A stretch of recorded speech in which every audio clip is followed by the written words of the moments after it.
The conversation ended an hour ago. You're lying down, and your brain is still in that room, replaying something no one else is thinking about anymore. That's not a malfunction. That's your mind doing exactly what it was built to do, trying to protect you. The problem is, it's protecting you from something that already ended. And it keeps going long after the moment is gone. Most people who experience this think something is wrong with them, that they're too sensitive, too anxious, too much in their own head. But here's something worth considering. This isn't a flaw. This is the mind doing exactly what it was trained to do. It's trying to protect you. From what? From doing something wrong again. From being seen in a way you didn't intend. From losing something, approval, connection, belonging, that feels very important and very fragile. The mind runs the replay because it believes that if it watches closely enough, it can figure out how to perform better next time. That's not weakness. That's actually a very determined, very exhausting form of care. The mind cares so much about how you land with other people that it turns every social moment into a test that continues long after the test has ended. There's a woman, let's call her Claire. Claire is good at her job, thoughtful, considerate, the kind of person people like being around. A few weeks ago, she had lunch with two colleagues, easy conversation, they laughed. The food was good. Nothing difficult happened. That night, lying in bed, Claire remembered a moment near the end of lunch where she'd made a comment about a mutual coworker. Not mean, just casual. An observation she'd made lightly, almost without thinking. But by 1 a.m., the comment had grown into something else. Was it inappropriate? Did it make her seem like someone who gossips? What if one of them mentioned it to the coworker? What if she was the kind of person who says things like that, and she just hadn't noticed until now? The lunch itself took 45 minutes. The review took 4 hours. Claire eventually fell asleep, exhausted. The next morning, she saw one of the colleagues in the hallway. The colleague smiled, said good morning, and walked past. That was it. No wait. No memory of anything significant, just a normal morning. The 4 hours Claire spent in review, the entire courthouse that had assembled in her head, existed entirely in her head. Her colleague had moved on before she even left the restaurant. This is the part worth pausing on, not to dismiss what Claire felt. The anxiety was real. The discomfort was real. The review felt necessary and urgent and impossible to stop. But what was it actually reviewing? Not the lunch. The lunch was over. It was reviewing a version of the lunch that Claire had constructed in her own mind. A version that included things the other people may never have registered. A version filtered through her own fears about how she appears, how she's perceived, what kind of person she might secretly be. The mind doesn't replay what actually happened. It replays its own interpretation of what happened, and then it treats that interpretation as fact. This is worth sitting with for a moment, because the review feels like it's solving something. It feels productive, like if you just think it through carefully enough, you'll land on the right answer. You'll figure out what they actually thought. You'll know whether you said the wrong thing. You'll be able to close the file. But that's not what happens. Every time you replay the moment, the mind adds a little more interpretation, a little more context, a slightly different reading of the expression on her face. The file doesn't close, it grows. And by 2 a.m., you're no longer thinking about a comment you made at lunch. You're thinking about what that comment says about who you are, whether you're the kind of person who does that, whether people have been politely tolerating you for years without you realizing it. One casual observation, a 4-hour trial. This is such a quiet, ordinary thing, and it happens to almost everyone. You are not reviewing reality. You are reviewing a story about reality. A story your mind wrote, stars you, and runs on a loop. Here's something that might be uncomfortable to notice. When we're deep in social anxiety, when we're lying awake replaying that comment, that look, that pause, we are, in a way, placing ourselves at the center of other people's minds. We are assuming that what we said is still being thought about, that our moment is still being examined, that we take up as much space in their head as we take up in ours. But think about what's actually happening in most cases. The other person went home. They had their own dinner, their own thoughts, their own reviews probably about their own moments, their own 1M replays about something completely unrelated to you. The version of you that exists in their mind, the one you've been anxiously tending to, carefully managing, desperately hoping looks okay. That version is far less vivid, far less detailed, and far less permanent than the one you've been living with all night. This isn't cynical. It's actually a kind of relief once it lands. The audience you've been performing for, the critical, watchful, all-remembering audience, mostly isn't there. Notice what happens the moment a message is read but not answered. Not theoretically. Actually notice it in your chest, in the way your hand reaches for the phone a second time. You sent something, you saw the receipt appear, no reply came, and within seconds, sometimes less, something shifts in the body before the mind even forms a sentence. A small tightening. A pull toward the screen. Then the mind catches up. Maybe they're busy, that's the first thought, but the mind doesn't stay there. Maybe the message came across wrong.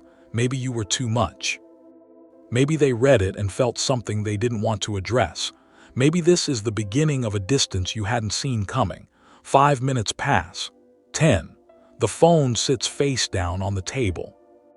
You pick it up, put it down, pick it up again. The original event, a message delivered and read. What the mind created, an entire narrative about the state of the relationship. This is what early Buddhism calls papanika, a Pali word that roughly translates as mental proliferation. The way the mind takes one small, incomplete thing and expands it, elaborates it, extends it outward until it fills the entire room.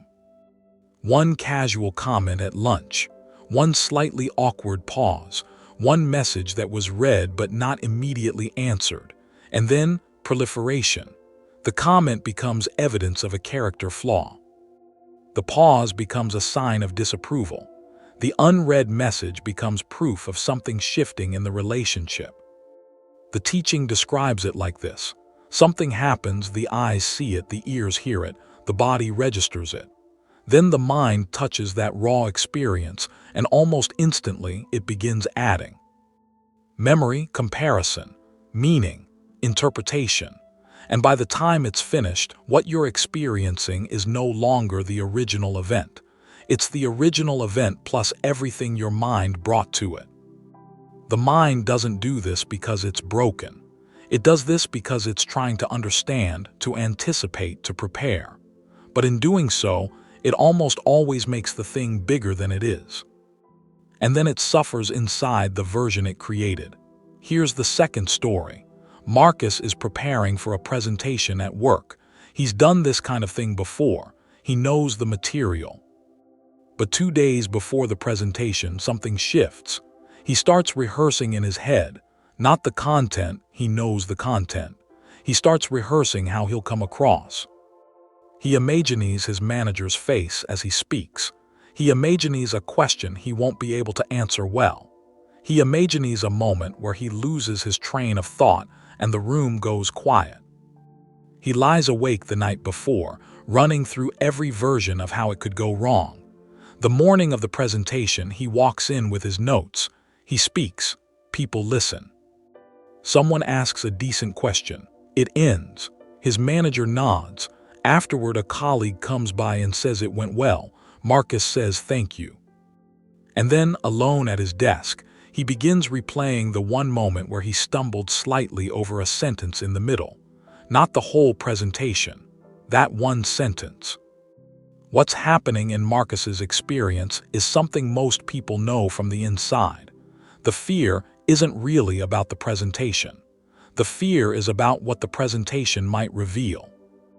That he isn't as competent as people think. That if people saw him clearly, saw him stumble, lose his thread, not know an answer, they would update their opinion of him downward. And that updated opinion would then be the real one, the one that sticks. So the preparation isn't preparation, it's protection. Protection of a particular image, a version of himself that he needs other people to hold in order to feel okay. And here's the quiet thing underneath all of that. That image, the one he's working so hard to protect, is not a fixed, stable thing. It shifts every time he enters a room. It changes depending on who's watching. It's different in a meeting than it is at lunch, different with his manager than with his friends. There isn't one image of Marcus that lives in the world. There are dozens of them, partial, impressionistic, constantly shifting, one for each person who has ever spent time with him. And none of those images are completely accurate, because none of those people have full access to who he actually is. They have access to what he showed them, filtered through what they were paying attention to, shaped by their own history and their own current mood. What Marcus is protecting is not himself. It's a reflection, a partial, moving, imperfect reflection that lives in other people's minds and changes every time they think of something else. This isn't a reason to stop caring how you show up. Connection matters. How we treat people matters. Being thoughtful about our impact on others, that's not anxiety, that's care.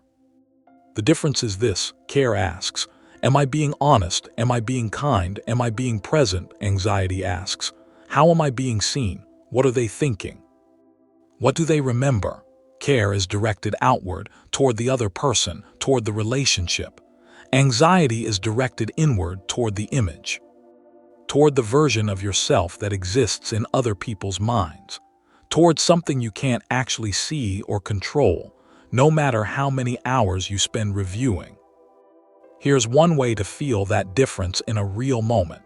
Think of a conversation you had recently where you were fully listening, not waiting for your turn to speak, not monitoring how you were coming across, just actually there in what the other person was saying. You probably remember that conversation differently. Not because it was more comfortable, sometimes it was harder, but because something in it felt real. There was contact, actual contact, not performance, not management. Now think of a conversation where you were mostly in your own head, tracking every word before it left your mouth, watching the other person's face for signals, half present, half in the review booth. That conversation probably left you more tired, and paradoxically, less connected. The irony of social anxiety is this: the more energy we spend managing how we appear, the less of us is actually in the room. The very thing we're trying to protect, the connection, the belonging, the being liked, gets harder to reach the harder we try to control it. So what do you actually do with this? Not in a philosophical sense. Concretely, tonight, when the review starts, here is one small thing. When the mind begins replaying the moment, the comment, the pause, the message left on read, try asking it a different question. Not what did they think? Not did I say that wrong? Ask instead, is this thought about what happened? Or is this thought about what I'm afraid might be true about me? Because those are two very different questions. The first one is about the event. The second one is about a fear that the event triggered. And when you can see that clearly, even for just a moment, something shifts. The mind is no longer reviewing the lunch. It's showing you something it's been carrying for a long time, something older than this conversation, something that has been asking to be seen.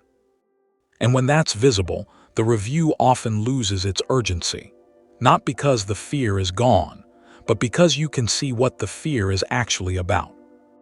There's a quality of attention that contemplative traditions have described for thousands of years. It's not complicated. It's not exotic. It's simply this: seeing what is actually here as clearly as possible without immediately adding a story to it. The Bhagavad Sutta, one of the oldest texts in the Pali Canon, describes it in a single line that has stayed with practitioners for 2,500 years. In seeing, just seeing. In hearing, just hearing. not in seeing immediately evaluating, not in hearing instantly interpreting, just the seeing itself, just the hearing itself. Before the mind layers meaning on top of the experience. This sounds simple, and in a way it is, but try it for a moment, actually try it, and you'll notice something interesting. The mind resists. It wants to evaluate, to compare, to decide what things mean. That's its job. That's what it's been doing your entire life. Sitting with raw experience before the story arrives feels almost uncomfortable at first, like holding a breath longer than is natural, but the discomfort passes. And what remains, briefly, is something quieter. The meal was what it was. The words were what they were. The other person's expression was what it was, a face, making movements in a particular moment in a particular light. Not evidence, not a verdict, not a message, just what was there. When the mind can rest, even briefly, in that kind of seeing, the proliferation slows down. Not permanently, not completely, but enough to breathe. Enough to notice, this moment right now is not the lunch. This moment is quieter than the story. This body is here, not there. The room is still. And the version of you that exists in someone else's mind, the one you've been managing and worrying over, it's not here either. What's here is just you, breathing, a little tired, a little wound up, but here, social anxiety is not a character flaw. It is a very human response to a very real need, the need to belong, to be accepted, to be seen and understood by the people around you. That need is not the problem. The suffering comes when the mind decides that the only way to meet that need is to monitor, manage, and control how you appear in every interaction, and then review each one afterward for signs of failure. That strategy is exhausting, and it doesn't work, not because you're not trying hard enough, but because what you're trying to control was never fully within your reach to begin with. You cannot control what other people think. You cannot manage every impression. You cannot guarantee that every word lands exactly as you intended. What you can do is show up, be present, be honest, be kind, and this is the part that takes practice, let the moment end when it ends. Not in your head, not in review, end. Tonight, if the audit starts, if the replay begins and the courthouse assembles, try something small. Place one hand on your chest. Feel the warmth there, the slight rise and fall. Just that for a moment, not as a technique, not as a fix, just as a way of returning to something that is actually here. Your hand, the warmth. The breath moving on its own, without any instruction from you. The way it has been doing all day while your mind was somewhere else entirely.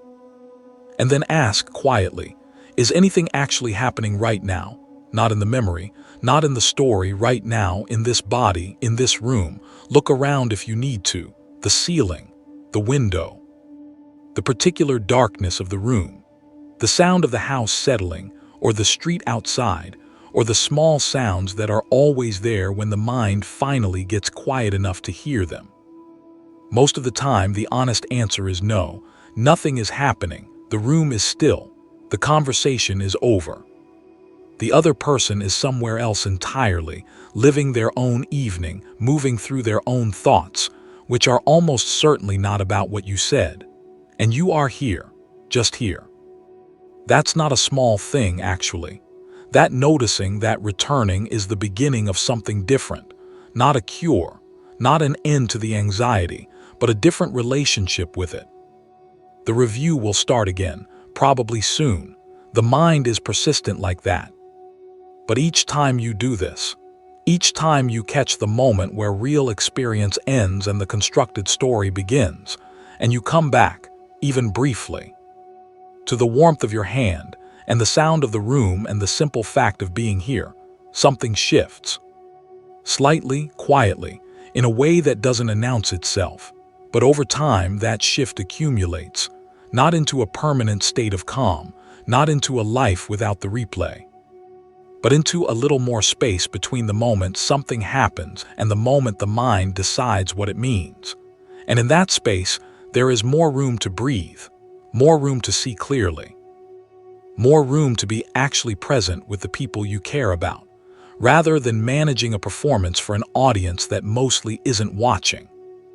If something here felt familiar, not because someone told you about it, but because you recognized it from the inside, then you already know more than you think.